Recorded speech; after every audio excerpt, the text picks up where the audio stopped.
Okay अच्छा जी, हम start करते हैं ब्लड की कंपोजिशन से। आप सबको पता है ब्लड क्या होता है, ये बताने की ज़रूरत नहीं है सबको कि आपका जो सर्कुलेटरी फ्लूइड है रेड कलर का वो ब्लड है।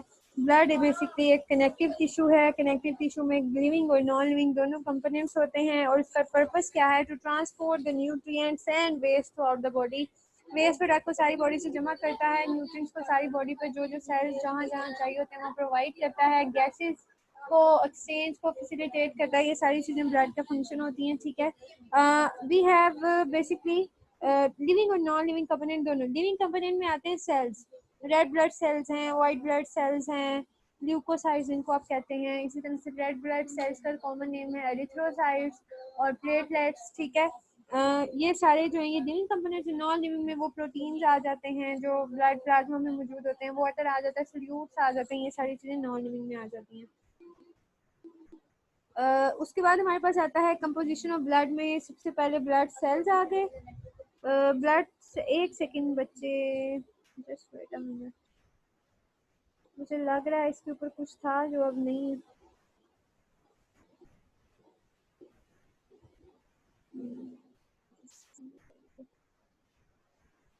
हाँ जी, ब्लड के पास हमारे पास आगे ल्यूकोसाइट्स, थ्रोम्बोसाइट्स और एरिथ्रोसाइट्स। ये थ्रोम्बोसाइट्स प्लेटलेट्स को भी कहते हैं, ठीक है। और दूसरी चीज़ हमारे पास आ गई प्लाज्मा। सबसे पहले हम ब्लड सेल्स को देखेंगे। ब्लड सेल्स में आते हैं 45% of volume of blood blood cells में होता है। इसमें होते हैं एरिथ्रोसाइट्स जिनको रेड ब्लड सेल्स या आरबीसीज कहते हैं, ल्यूकोसाइट्स या वाइट ब्लड सेल डब्ल्यूबीसीज, प्लेटलेट्स ये असल में सायल नहीं होते बल्कि क्लोटीन फैक्टर्स या ब्लड क्लोटिंग प्रोटीन्स होते हैं।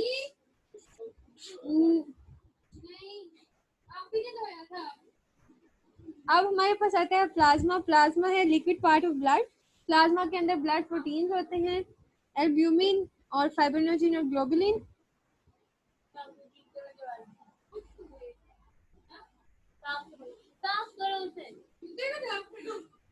प्लाज्मा प्रोटीन में हमारे पास आते हैं जी albumin, fibrinogen and globulin. Albumin protein जो है वो ऑस्मोटिक प्रेशर को मेंटेन रखते हैं और जो फाइब्रिनोजेन और ग्लोबुलिन है ये क्लोटिंग फैक्टर्स को मेंटेन अच्छा जी, उसके बाद हमारे पास आते हैं वाटर, फिर सॉल्ट्स आते हैं, nutrients carried out in the blood. ये बेसिकली लिक्विड कंटेंट है। पीछे हमने देखे थे ब्लड सेल्स तीन तरह के थे, एरिथ्रोसाइट्स, ल्यूकोसाइट्स और प्लेटलेट्स। एरिथ्रोसाइट्स ये रेड ब्लड सेल्स, ल्यूकोसाइट्स और प्लेटलेट्स आ गए आपके पास। प्लेटलेट्स आपने याद रखना है, इनका दूसरा नाम है थ्रोम्बोसाइट्स। ये ब्लड क्लोटिंग फैक्टर्स होते हैं। प्लाज्मा प्रोटीन में एल्ब्यूमिन जो है वो आपके पास मोस्ट अबंडेंट प्रोटीन है। एल्ब्यूमिन ये भी याद रखना, सबसे ज्यादा जो प्रोटीन है ब्लड के अंदर, और ये ब्लड में ऑस्मोटिक प्रेशर को मेंटेन रखता है। फाइब्रिनोजेन और ग्लोबुलिन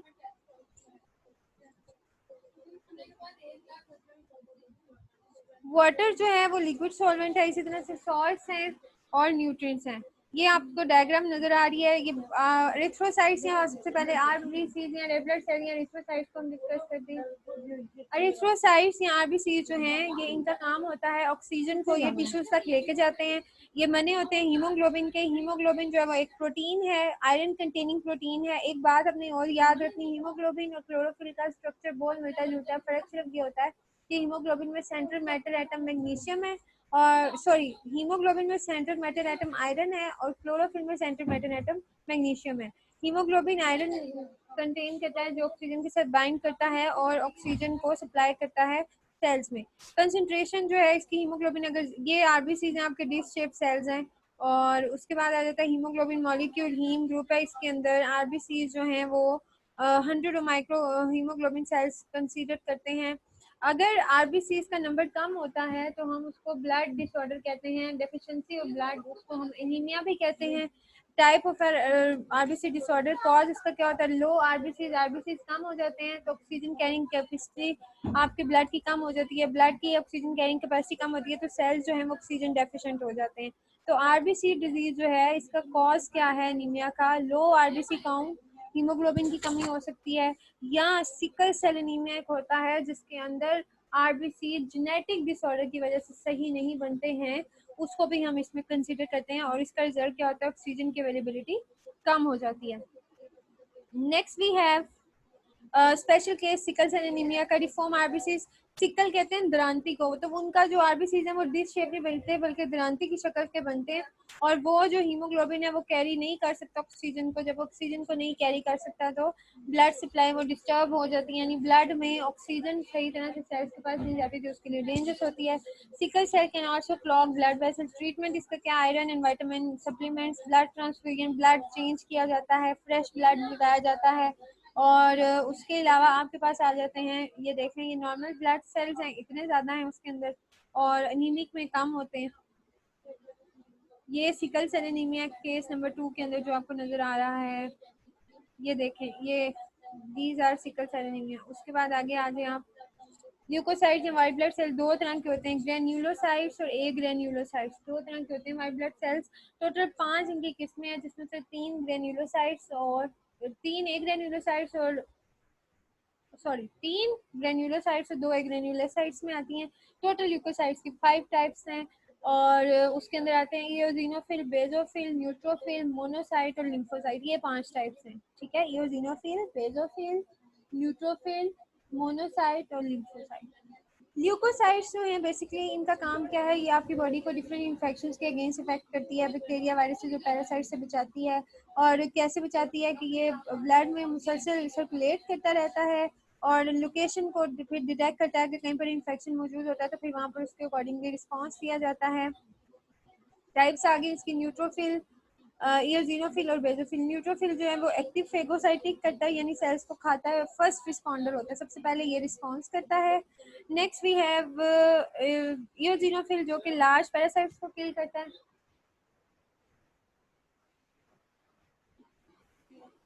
उसके बाद आते हैं बेजोफिल, जो कि इन्फेक्शन रिस्पॉन्स में हिस्टामिन को रिलीज करते हैं। हिस्टामिन जो है ब्लड वेसल्स को डायलेट करता है। उसके बाद आता है लिम्फोसाइट। लिम्फोसाइट बेसिकली सबसे पहले इम्यूनिटी को रिस्पॉन्ड करते हैं। बीटा सेल और टी लिम्फोसाइट और बी लिम्फोसाइट।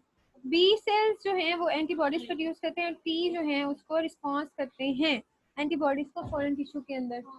उसके बाद हमारे पास आते हैं monocytes. Monocyte largest and most active phagocytic cells हैं और यूज फॉर क्रॉनिक। अच्छा, इसमें ना जो लिम्फोसाइट्स है ना, लिम्फोसाइट्स में पहले आते हैं बी सेल्स और टी सेल्स। अच्छा, अब जो बी सेल्स है ना, उन्होंने उससे पहले होते हैं टी सेल्स, जिनको मेमोरी टी सेल्स कहते हैं। टी सेल्स डिटेक्ट करते हैं कि कोई बाहर से आई है चीज, something has come which is not part of this body which is a foreign particle. वो फॉरेन से टी सेल्स जो हैं बी सेल्स को रिस्पॉन्ड करते हैं। बी सेल के पास बेल बजती है जाके कि देयर इज समथिंग जो वहाँ पर है, जो कि फॉरेन है, जो कि हमारी नहीं है, जो कि इन्फेक्शन कॉजिंग हो सकती है। और बी सेल्स उसके रिस्पॉन्स में फ़ौरन से कुछ प्रोटीन्स और एंटीबॉडीज बनाते हैं जो वहाँ पर उनको किल कर देते हैं। और फिर वहाँ पर एक तीसरे सेल्स होते हैं जिनको मेमोरी सेल्स कहते हैं। वो मेमोरी सेल्स इस रिस्पॉन्स को याद रखते हैं। हमेशा आपने याद रखना है कि इम्यूनिटी नॉर्मली जो लिम्फोसाइट गवर्न होती है, और उसमें 2-3 तरह के सेल होते हैं, B cell, T cell and memory cell. T cell first respondent होते हैं। टी सेल जो है वो रिकग्नाइज करते हैं किसी फॉरेन पार्टिकल को। बी सेल उसके अगेंस्ट एंटीबॉडीज बनाते हैं, और मेमोरी सेल उस रिस्पॉन्स को याद रखते हैं। आप इनको कोविड-19 के केस में देखो, हम कहते हैं कि जिनको एक दफ़ा कोविड हुआ उसके बाद उनको दोबारा नहीं होगा, या होगा तो उतना ज़्यादा सीवियर नहीं होगा, बिकॉज उनकी बॉडी में वो एक दफ़ा जब पैथोजन एंटर हुआ, उनकी बॉडी ने खुद से ठीक हुआ ना। मेडिसिन तो पर हमारे पास कोई पर्टिकुलरली नहीं है, तो वो मेडिसिन नहीं थी, बल्कि उनकी बॉडी ने उनको डिटेक्ट करके, अल्लाह ताला ने जो आपके अंदर एक मुदाफ़ती निज़ाम रखा हुआ है, जो पता नहीं रोज़ाना आपको कितने पैथोजन और कितने डिजीज़ से बचा रहा है, उस मुदाफ़ती निज़ाम ने उस कोरोना वायरस को डिटेक्ट किया। उसके बाद उसके अगेंस्ट बॉडी ने अपने हिसाब से उसके कोरोना को तोड़ने के लिए, उसके कवर को तोड़ने के लिए जो भी एंटीबॉडीज, जो भी प्रोटीन्स बनाई, उससे उसको डैमेज किया। और इस तरह से फिर उनके बॉडी में जो बी सेल्स हैं उन्होंने उसके अगेंस्ट एंटीबॉडीज बनाई, और जो मेमोरी सेल्स हैं उन्होंने इस रिस्पॉन्स को याद रखा। अब पहली दफ़ा जो इन्फेक्शन था वो 14-15 दिन रहा, बिकॉज बॉडी ने उसको पहचानना था। फिर उस पर वो भी तजर्बात करती है कि ये काम करेगा या ये काम करेगा। जिस रिस्पॉन्स ने उसको सूट किया, उस रिस्पॉन्स को फिर वो याद रख लेगा कि अगली दफ़ा इस तरह का कोई पैथोजन आएगा तो उसको इस रिस्पॉन्स से किल करना है। तो नेक्स्ट टाइम अगर उसमें कोविड-19 एंटर होता है तो वो फ़ौरन से उसको रिस्पॉन्स कर देगा। इसलिए ये जो मेमोरी सेल है ये इस काम के लिए होता है। ये अल्लाह ताला ने आपके अंदर एक नेचुरल सिस्टम रखा हुआ है। इसलिए कहा जाता है कि ज़्यादा एंटीबायोटिक्स नहीं लेनी चाहिए, क्योंकि फिर आपके अपने जो वाइट ब्लड सेल्स हैं या जो लिम्फोसाइट्स हैं उनको इन्फेक्शन के अगेंस्ट काम करने की आदत ख़त्म हो जाती है और आप ज़्यादातर फिर एंटीबायोटिक डिपेंडेंट हो जाते हैं। इसलिए छोटे मोटे इन्फेक्शन के लिए तो मेरे ख्याल में आपको इतनी मेडिसिन नहीं लेनी चाहिए, बल्कि let your natural immunity to work on it. उसके बाद हमारे पास आते हैं मोनोसाइट्स। मोनोसाइट्स जो है वो मोस्ट एक्टिव फेगोसाइट्स से। फेगोसाइट्स क्या होते हैं? फेगोसाइटोसिस से ये वर्ड निकला है और फेगोसाइटोसिस कहते हैं इन गल्फ या ईटिंग ऑफ लार्ज सब्सटेंसेस, और जो मोनोसाइट्स हैं वो ईटिंग करते हैं, लार्ज सब्सटेंसेस को खा लेते हैं। फेगोसाइटोसिस होता है और एक पिनोसाइटोसिस होता है। ये दोनों एंडोसाइटोसिस की टाइप्स हैं। सेल मूवमेंट्स में हम इसको इंशाल्लाह देखेंगे। एंडोसाइटोसिस कहते हैं फूड पार्टिकल को या किसी लिक्विड पार्टिकल को अंदर लेके जाना सेल का, ठीक है। और उसकी फिर दो टाइप्स है, पिनोसाइटोसिस और फेगोसाइटोसिस। फेगोसाइटोसिस कहते हैं इनगल्फिंग ऑफ सॉलिड पार्टिकल को और पिनोसाइटोसिस कहते हैं इनगल्फिंग ऑफ लिक्विड पार्टिकल को। यहाँ तक जी आपका जो है वो ब्लड सेल जो है वो कंप्लीट हो गया। इसके बाद आते हैं प्लेटलेट्स। प्लेटलेट्स हमने कहा क्या होते हैं? प्लेटलेट्स बेसिकली आपके पास ब्लड क्लोटिंग के फैक्टर्स होते हैं। फ्रेगमेंट्स ऑफ मल्टीन्यूक्लिएट सेल, इनकी कोई शेप नहीं होती है, क्लोटिंग में काम करते हैं। और उसके अलावा ब्लोकन ब्लड वेसल से ये मिलके बने होते हैं, वहाँ पे जाके क्लॉगिंग करते हैं जहाँ पे ब्लड वेसल कोई डैमेज होती है। अगेन इसको मैं रिपीट करती हूँ, ब्लड आपका दो, एक बेसिकली कनेक्टिव टिश्यू है जो प्लाज्मा और ब्लड सेल से मिलकर बना होता है। प्लाज्मा नॉन लिविंग है, ब्लड सेल लिविंग कंपोनेंट है। ब्लड सेल में आपके पास red blood cells, white blood cells और प्लेटलेट्स आते हैं। रेड ब्लड सेल्स का दूसरा नाम है एरिथ्रोसाइट्स, वाइट ब्लड सेल का दूसरा नाम है ल्यूकोसाइट और प्लेटलेट्स का दूसरा नाम है थ्रोम्बोसाइट्स। एरिथ्रोसाइट्स और थ्रोम्बोसाइट्स और ल्यूकोसाइट्स जो हैं ये मिलके 45% ऑफ आपका ब्लड बना रहे हैं। प्लाज्मा प्रोटीन जो हैं वो दो तरह की हैं, एल्ब्यूमिन और उसके बाद आती है फाइब्रोनोजिन एंड ग्लोबुलिन। वाटर है इसके अंदर, सॉल्ट है, न्यूट्रिएंट्स हैं। और आगे फिर आपने एनीमिया क्या होता है, रेड ब्लड सेल्स का क्या फंक्शन है, सिकल सेल एनीमिया और एनीमिया में क्या फ़र्क है। वाइट ब्लड सेल्स जो हैं उनके दो टाइप्स हैं, ग्रेन्युलोसाइट्स और एक ग्रेन्युलोसाइट्स। उसमें आपके पास जो एक ग्रेन्युलोसाइट्स है उनमें मोनोसाइट्स आते हैं और लिम्फोसाइट्स आते हैं। और ग्रेन्युलोसाइट्स में आपके पास आते हैं इओसिनोफिल, बेसोफिल और न्यूट्रोफिल। उनके आगे हमने फंक्शन देखते रहे, फिर हमने प्लेटलेट्स को देखा। ये तो ब्लड की कंपोजिशन हो गई। यहाँ तक आपको कोई भी कंफ्यूजन है तो आप मुझे पूछें, वरना फिर हम आगे चलते हैं। जी एनी क्वेश्चन?